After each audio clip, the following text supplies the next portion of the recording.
Nicole Kidman filed for divorce in September 2025, and no one saw it coming. Just months earlier, she was smiling on red carpets with Keith Urban, acting like everything was perfect. But court documents revealed something much darker: custody restrictions, drug testing requirements, and a pre-signed agreement made weeks before anyone knew. He skipped her biggest movie premieres. She was making twice his income.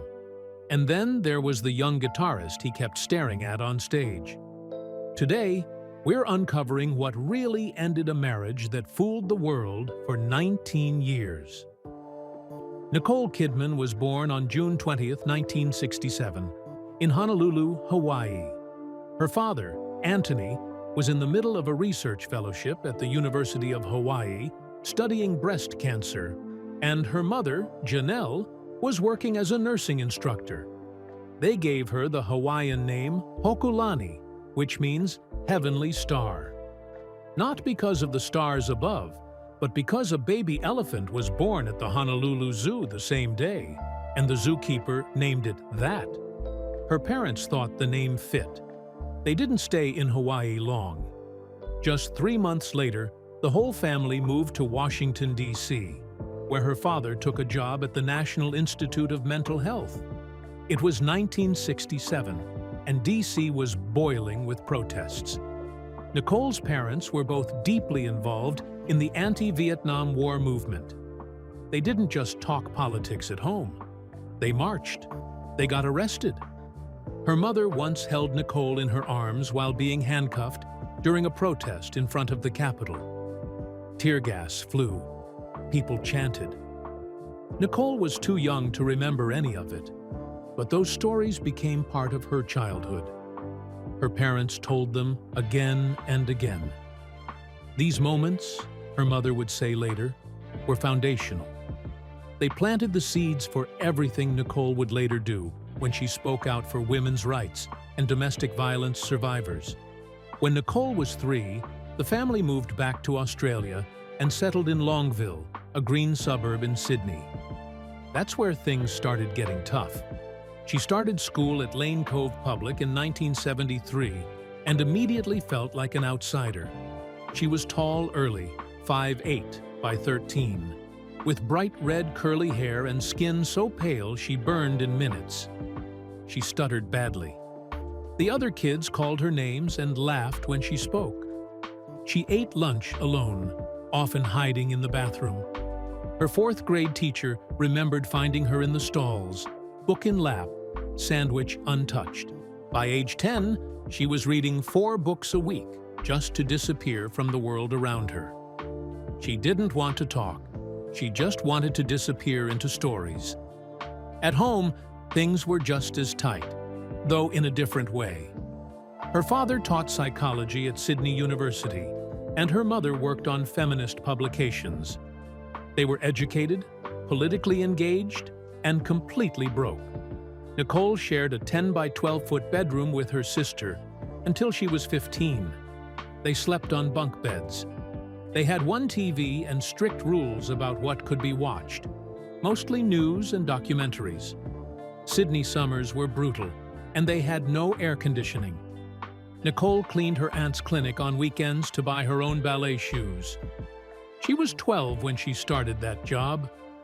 Her parents encouraged thinking, not spending.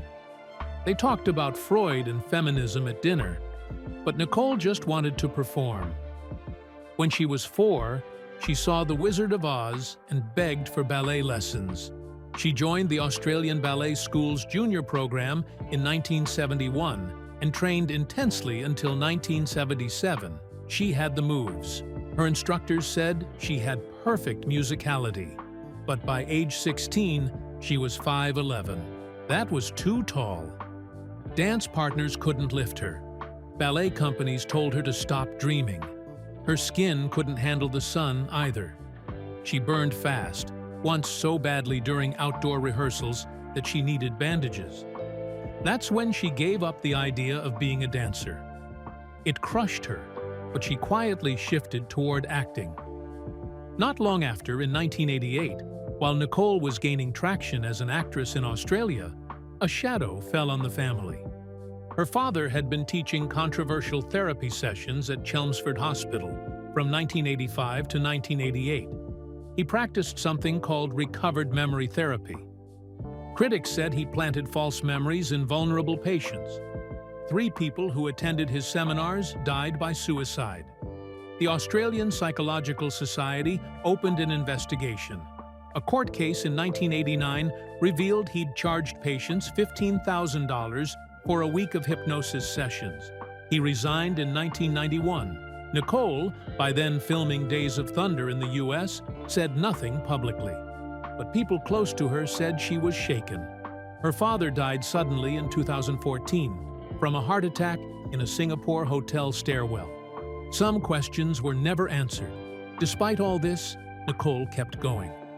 At 13, she joined the Phillip Street Theatre in Sydney, studying mime and drama. That's where she met Naomi Watts. They auditioned for an ad together at 15. They were told they were too tall, too flat-chested, too awkward. One director, Jane Campion, saw Nicole perform at a weekend play and offered her a role in a student film. Nicole declined because the part required her to wear a shower cap. She later called that her biggest regret. Campion sent her a postcard afterward saying she had real potential and should protect her talent. Then, at 17, everything shifted again.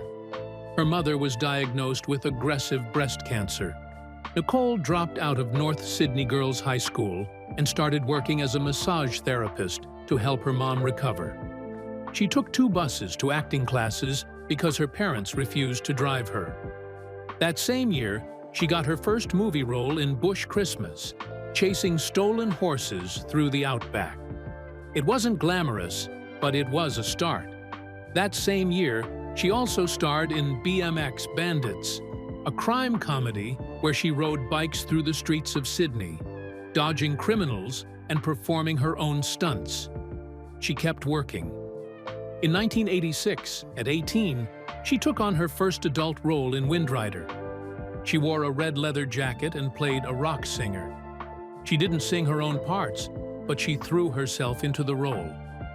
The movie wasn't a hit, but it helped producers see her range. Then came Vietnam, a 1987 miniseries where she played the sister of a soldier sent off to war. Critics loved her performance. She won Best Actress at the 1987 Australian Film Institute Awards and again at the 1988 Logies. She didn't stop pushing herself. In Moulin Rouge, in 2001, she fractured ribs during dance scenes, tore knee cartilage, and bruised her spine in a stunt. A corset crushed her waist to 18 inches and cracked another rib. In 2007, while filming The Invasion, she was injured in a car stunt that crashed into a pole in downtown Los Angeles. The crew called an ambulance.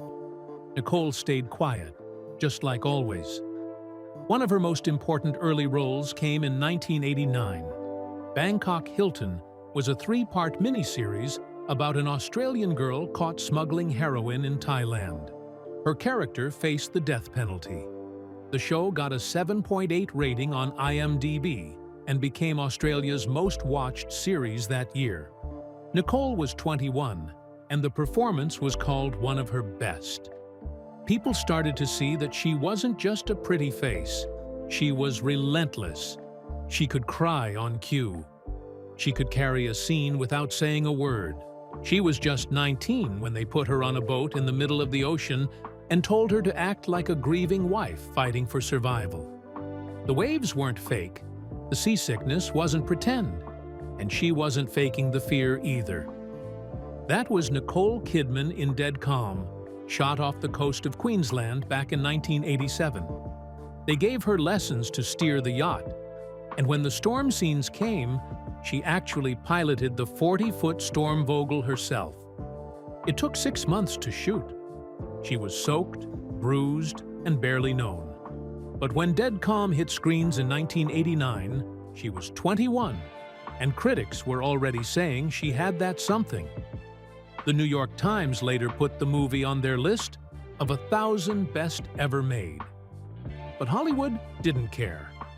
She moved to Los Angeles with nothing but a suitcase and maybe some confidence left over from Australia. Her parents wired her $200 a week from Sydney. She auditioned for everything, got rejected from almost all of it. Over 50 rejections before anything moved. Casting directors told her she was too tall. They measured people at the door, especially for musicals like Annie. She lied, said she was 5'10.5", not 5'11". People had called her storky back in theater school. She was still hearing it. Then came Days of Thunder. They gave her the role of a doctor who falls for a race car driver, played by Tom Cruise. On set, the chemistry wasn't just acting. They got close fast. He was 28, she was 23. Less than a year after Cruise divorced Mimi Rogers, he married Kidman. It happened on Christmas Eve in 1990 in Telluride. Private ceremony, no press, no spectacle. Just immediate family and Dustin Hoffman's daughter as witness. But being married to the biggest star in Hollywood didn't mean things got easier. She was still being told she didn't fit the mold. Blonde, Australian, too tall, too foreign. She dyed her hair darker. She hired accent coaches. She memorized how to shrink herself in rooms so she didn't seem intimidating.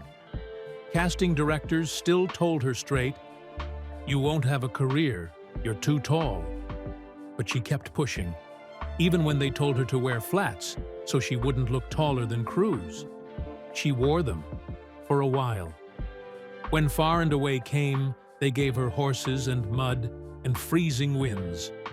Filming started May 28, 1991, and by July 7th, they were doing the Oklahoma land rush scene with 800 riders and 900 horses. People broke bones. One horse died. Kidman fell too. She fractured a rib. Didn't stop. The scene still made it into the movie. She was doing her own stunts and filming wrestling scenes in the mud while trying to look like an immigrant girl in love. Then Malice happened. A medical thriller with Alec Baldwin that turned messy before they even finished the script. Director Harold Becker wanted a graphic sex scene. Aaron Sorkin didn't want to write it. They fought. Sorkin walked away from it all later, saying it was a movie he wasn't proud of. On set, the tension was obvious. Nothing felt right. Her personal life was just as intense. She and Cruise adopted Isabella in January 1992, then Connor in January 1995. People whispered that Cruise's fertility issues from steroid use led to the adoptions. They denied it. But Kidman later said she'd had a miscarriage and an ectopic pregnancy that nearly killed her while shooting Eyes Wide Shut. No one knew at the time. She hid it from the press. She kept working. In Batman Forever, she played the love interest in a movie where the director kept cutting her screen time. She made $10 million for 17 minutes of footage. They filmed for days just for one rooftop seduction scene that got chopped to a few seconds. At the premiere, she wore that plunging red Versace dress. Cruise had to physically block photographers. It was chaos. She was still called a side act, even when she stole the red carpet. Then came To Die For, a manipulative weather reporter who gets a kid to kill her husband. Nicole had to gain 15 pounds to look more wholesome. She wore colored contacts for the icy blue stare. Joaquin Phoenix was just 20. She coached him through sex scenes so intense the director had to clear the set. She beat Meryl Streep and Sharon Stone at the Golden Globes. Finally, people started to take her seriously. But inside the Church of Scientology, things were getting darker. Cruise made her join. She went through more than 500 hours of auditing, paid $300 an hour to hold electrodes and spill her secrets. By 1992, she was officially clear. It cost her over $150,000. The church told her to stop talking to Naomi Watts, her best friend. Her parents refused to join. The church sent David Miscavige to dinner at her parents' house in Sydney in 1997 to push harder. By 2000, Nicole was already sneaking off to meet exit counselors in secret. Meanwhile, Eyes Wide Shut was filming. It took 15 months. Kubrick pushed her and Cruise to the limit. 95 takes for one emotional scene. Kubrick wanted her real tears, her hoarse voice, her actual breakdown. He even assigned them a therapist, weekly sessions. The therapist said their marriage was collapsing during filming. Kubrick died just 4 days after showing the final cut to the studio. The film was done. Their marriage was nearly done too. In February 2001, Cruise called her. 3 minutes. That's all. Told her it was over. She was filming Moulin Rouge in Australia. She collapsed on set. Later, she admitted she was suicidal. The divorce papers said, irreconcilable differences. He got custody of the kids. She agreed to only 8 weekends a year. Scientology lawyers handled it. If she didn't sign, they'd label her a suppressive person, and she'd lose the kids for good. After the divorce, she started wearing heels, 4-inch Manolos, every day. Cruise had made her wear flats for 10 years. She said putting on heels again was her first act of freedom. Moulin Rouge came out that same year. She trained for can-can dances, wore tight corsets, sang through pain. She won the Golden Globe and got her first Oscar nomination. Didn't win. Halle Berry did, but it didn't matter. People finally saw her. Then the others. Just $17 million budget. Made over $210 million. People were shocked. Her performance in that ghost story brought her more nominations. She filmed in Spain, helped design the fog for scenes. That was the kind of control she'd fought for. Then came the hours. She wore a fake nose. Harvey Weinstein hated it. He said, "I paid $1 million for that girl, and no one knows who she is." But she didn't back down. She studied Virginia Woolf's letters, read her suicide notes, won the Oscar in 2003. Denzel Washington said, "Buy a nose." The joke landed, but the win was serious. Around that time, people started spreading rumors about her and Ewan McGregor. They said they had an affair during Moulin Rouge, and she was pregnant. McGregor denied it. Kidman had another miscarriage 8 weeks in. It didn't stop the gossip. The divorce settlement gave her the $7 million Pacific Palisades mansion. She kept the house, kept her silence. Then she went to Sweden to film Dogville, a stage with chalk lines instead of sets. She wore a chain around her neck for real. Fought with Lars von Trier. They screamed at each other in a forest for 3 hours. Cleared the air. Got the movie done. People didn't know what to make of it, but it ended up on the BBC's Best Of list years later. In Cold Mountain, she filmed in Romania. Snow, freezing winds, real survival. She learned to farm, shot scenes in ice, got sick, kept going. Nominated again. Renee Zellweger won for supporting actress. Nicole clapped, didn't cry. Then came Bewitched. She made $17.5 million, her biggest payday. Will Ferrell froze during one scene and said, "What the f just happened?" He forgot his lines, said her eyes messed with him. Colbert said she looked like an alien being. The movie flopped, but Nicole had already become the highest-paid actress in the world. She filmed Australia in 109-degree heat while secretly pregnant. Fainted on a horse. Hugh Jackman fainted too. Rain destroyed the set. They moved locations, shot indoors. She worked through morning sickness, advocated for indigenous rights, pushed through bushfires. In 9, they gave her a song, then cut half her role. Critics called her gorgeous but underused. She didn't complain. She just showed up at the Dubai premiere, did her job, went home. Then The Golden Compass, $15 million paycheck, played the villain. Movie made $372 million, but barely made profit. No sequel, but she owned every scene.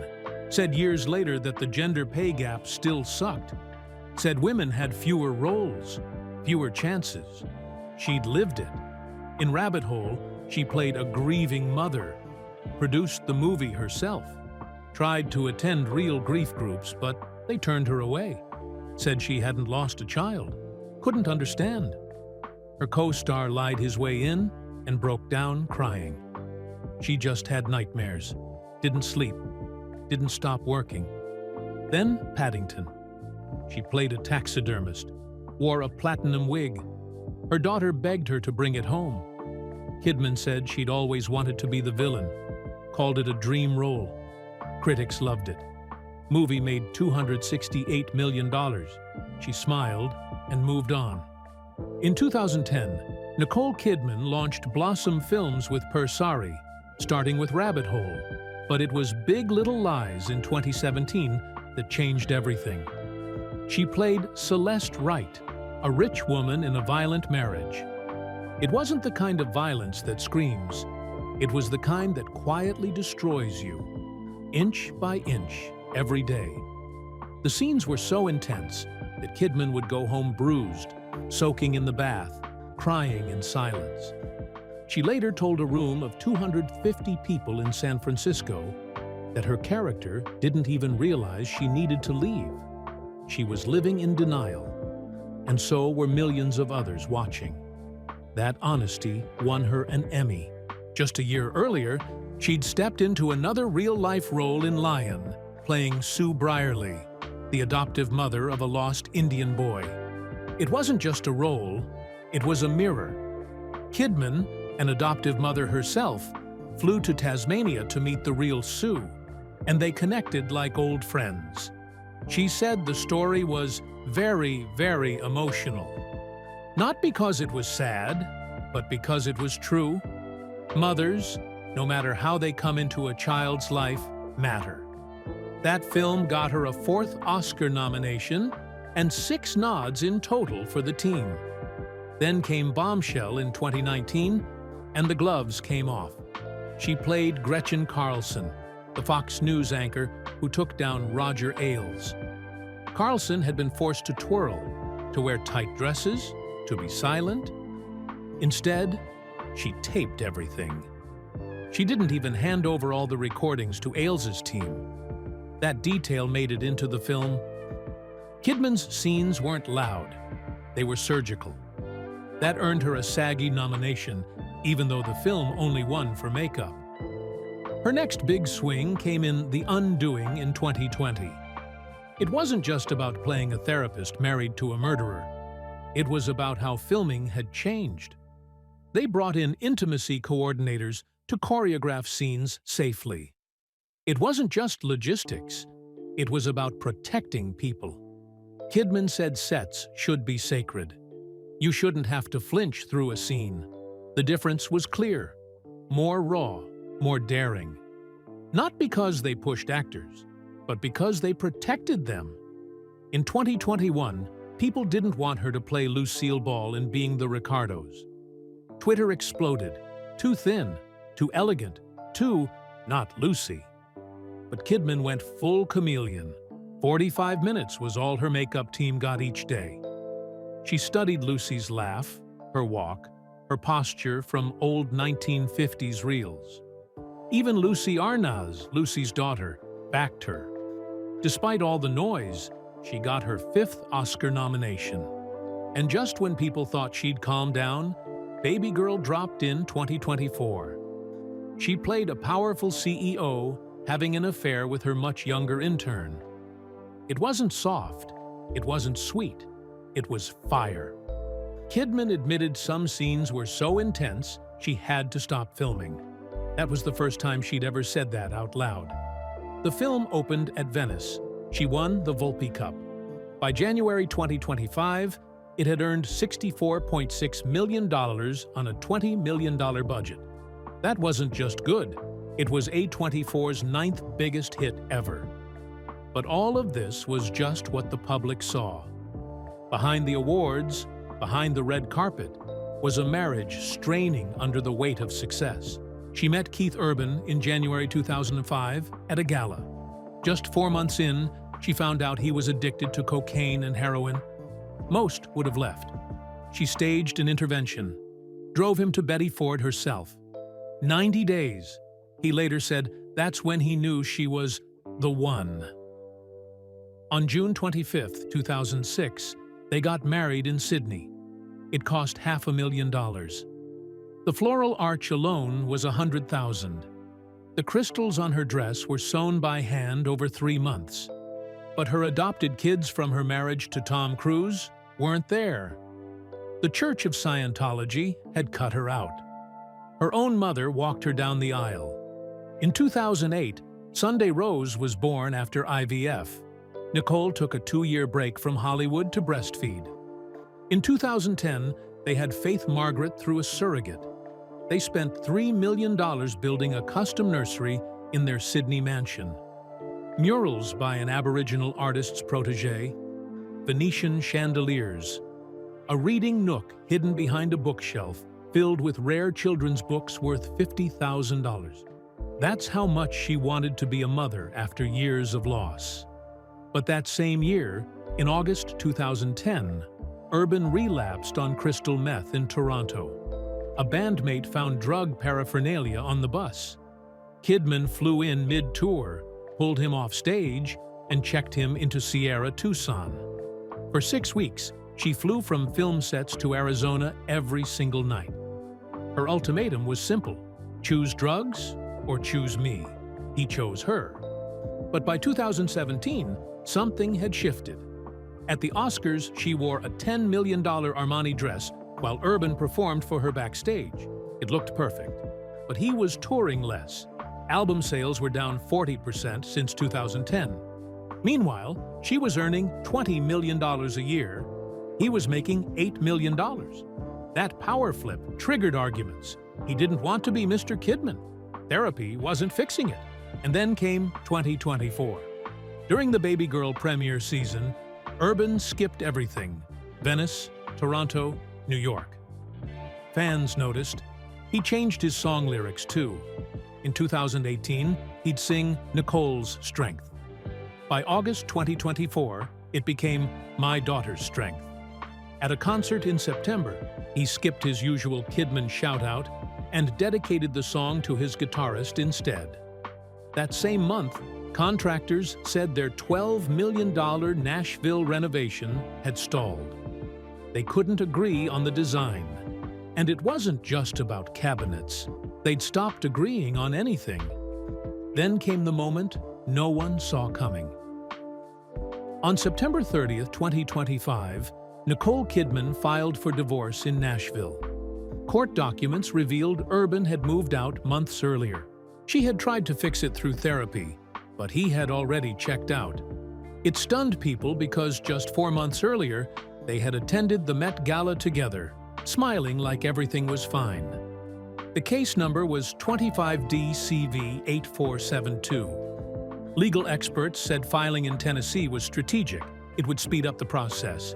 Their combined net worth was $250 million. The custody documents shocked everyone. Kidman was granted 306 days a year with Sunday and Faith. That's 84%. Urban got just 59 days. The filings mentioned his old alcohol rehab stint from 2006. The pre-filing parenting plan had already been signed by both of them on August 29th, before the public knew anything. Drug testing was required for Urban before visitations. All drop-offs had to happen at a neutral location. No overnights until he completed sobriety counseling. Child support numbers weren't listed, but based on their income, it would land around $15,000 to $20,000 a month. They didn't fight over alimony, but the real estate division got detailed. Urban kept the $12 million Franklin estate in Nashville. Kidman kept the $6.5 million Bunya Hill home in Australia and their $18 million Beverly Hills property. They split their 4.2 million airline miles. Even their vintage guitars, valued at $800,000, had to be itemized. Baby Girl, which premiered just weeks earlier, was still in theaters. It had already made $45 million globally. Urban kept all his music royalties. Kidman kept her production company earnings. After the split, Urban showed up at his October 12th concert in Brisbane without his wedding ring. It was the first time in 19 years. He changed the lyrics in Blue Ain't Your Color, staring at his 25-year-old guitarist Maggie Baugh. He had fired 2 longtime bandmates and replaced them with younger musicians. He bought a $4.7 million bachelor pad with a private studio. Paparazzi caught him dining with Baugh on October 8th. His team denied anything romantic, but friends said Kidman felt humiliated. This wasn't the man she'd married. Then came the magazine cover. October 2025. Harper's Bazaar. Kidman looked composed but cracked. "You feel completely broken," she said. "But time heals if you face the pain." 3 days after filing, she walked the Chanel runway in Paris with her daughters. No Urban, just her, Sunday, and Faith. Her bangs were new. Her outfit was $12,000. People called it the divorce debut. Her team said she was committed to civil co-parenting. She'd hired Dr. Phil's recommended mediator, $850 per hour. She was also writing a memoir. Working title, Grace and Grit. Bidding wars between publishers had already reached $12 million. And just like that, after 19 years, 2 daughters, 3 interventions, and 100 red carpets, the story that began with a shared laugh at a gala ended in a courthouse in Tennessee.